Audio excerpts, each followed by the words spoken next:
अंगूर हिंदी में बोलते हैं, मराठी में क्या बोलते हैं?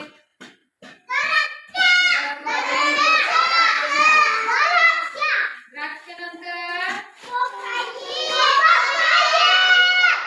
पपई नंतर संत्र्यानंतर काय दिसते? डाळिंब. मोठ्याने सांगायचं काय? डाळिंब नंतर